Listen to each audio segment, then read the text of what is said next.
right, with that down, moving on to a big one, bro. Listen, Castlevania Nocturne Season 1. Okay, I'm a huge fan of this series anyway, and over on Netflix, the original Castlevania run is one of the best video game adaptations I have ever seen, period. Honestly, I, it might be my pick. It might be my pick. I've heard the good things about Arcane being a great video Mm-hmm. game adaptation. Yeah. I'm trying to think of any other one. Last of Us is another one that comes to mind as far as great video game adaptations go. But the spirit that Castlevania is able to capture with a series that essentially is mostly 2D, it's impressive. And it does such a good job of bringing that lore out into its storytelling, the aesthetics, everything just works. And I love the first entry into it. I guess the first Mm-hmm. part of the show. So Castlevania Nocturne comes out, blows me away. It's not as great as the original, but it blows me away. Left off on an incredible cliffhanger involving a vampire that may or may not be a vampire god, a vampire messiah. And we pick up in season 2. And although, so here's my issue with this season. When it's slow, it's really slow. And Facts. that's the unfortunate part. When it really got slow. That episode is one episode, the one where Annette is going through like that spiritual journey. I feel like that episode really Yeah. wasn't necessary. It just wasn't. Like it it got cute. That was my biggest fear. It got a little Mhm. cute. It's like, look, we're in our bag at this point. But Right. we're gonna just do a little razzle dazzle. I'm gonna tell you the story to me that was more interesting. It was Drolta and Drolta's emergence Facts. as a being that surpassed the power of what she thought Erzbet was. Mm-hmm. I thought that created an interesting dynamic, not only between she and Erzbet, but she and really all of the heroes, because Drolta became a legitimate problem. And it's not a spoiler that Drolta is alive. She's in the damn trailers or whatever. But Facts. that character was so well fleshed out here, and you understand the faith that she has in Erzbet and why she's on the mission that she is, with basically destroying the world and giving it over to vampires. That Mm. is very well done. Alucard upstages everybody to me in this season. He upstages every scene. He is chewing the scenery up, whether it's comedically or just being a badass. He was awesome from beginning to end. I've said quite a bit. What were your thoughts on Nocturne season 2?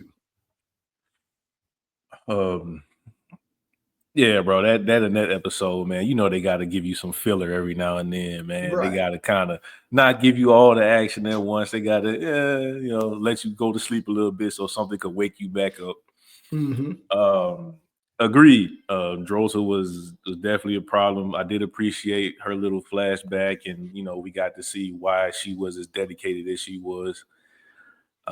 Yeah, bro. But like the last two episodes, man. I mean, like you said, the whole season itself is beautifully done, well put together, visually stunning. But those last two episodes, man, me and my bro Meech, man, we got this thing where we like to say the studio locked all their artists up in the basement and told them that if they don't do right, they ain't seeing their family again, because they did the last two episodes so much justice, bro. Like Yeah, the fight scenes, oh my god, man. I had to keep running them and playing them back, though. I thoroughly enjoyed it, man. dude. You know, There's and I'm not. So the final fight had more players in it than I thought.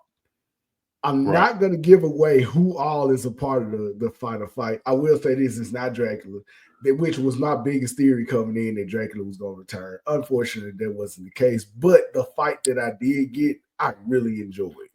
Facts. Um, and again, it was basically she was the idea of a Avenger level threat within the context of this show.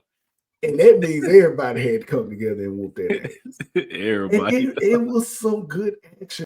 The interesting thing about the end of this season is it wraps up a story completely, right? Like the first two seasons tell a complete story, but it also leaves enough meat on the bones to carry the show forward. Like there are some mysteries to be had or to be explored after this was over with. And that reminds me of season two in that way of the original Castlevania. They get into the Dracula conflict and it's resolved in that season, and you're left wondering, okay, where do we go from here? And that's how I feel about Nocturne season two. So I'll go ahead and give the verdict here too. I very much enjoyed watching this. The filler really got to me at one point. It really did. I got And you. then like it was some people, I'm like, I really don't care about this character and what they're doing or whatever. And I want to say something else. I feel like there was a lost opportunity with Orox's story. Like he just comes in every now and again, and that was the story that honestly needed to be fleshed out a little bit more. Right. And maybe we'll get that in season three, the way it's set up. But with that being said, for me, Castlevania Nocturne season two is unapologetically all right. It's a 3 out of 5. I enjoyed it. I enjoyed the story that they set up, but they took a bit of a step back on this one for me, man. Like I'll watch it again, but it's not as good as what came before. How about you? Man. I feel like I almost got to give 2 ratings almost, man. Like, Mhm. like you said, production wise, it definitely it was good. It was very good, but it wasn't as good as the first season, like you said. That part of me wants to give it a 3. Visually, I'm big on visuals, man. Like I said, the last Oh, 2 it's episodes got spectacular. me, man. So that would give it a 4 for me. So I guess I'm anywhere like a 3.5 ish. I guess when you average that out, like you said, I really can't wait to see where it goes from here. Like you said, they pretty much wrapped up the story in the end of this season. We got a couple different possible timelines where we can go for season 3, whether it's with Annette and Richter, or we got to Right. follow Maria around. Like you said, I would love to see what happened with Olrox and Richter's mom and everything that led to all that happening. So I would love to see where all that goes, man. So yeah, I'll give it like a 3.5. Yeah. I'm looking forward to another season of it for sure. For sure, for sure. U-GeekTV.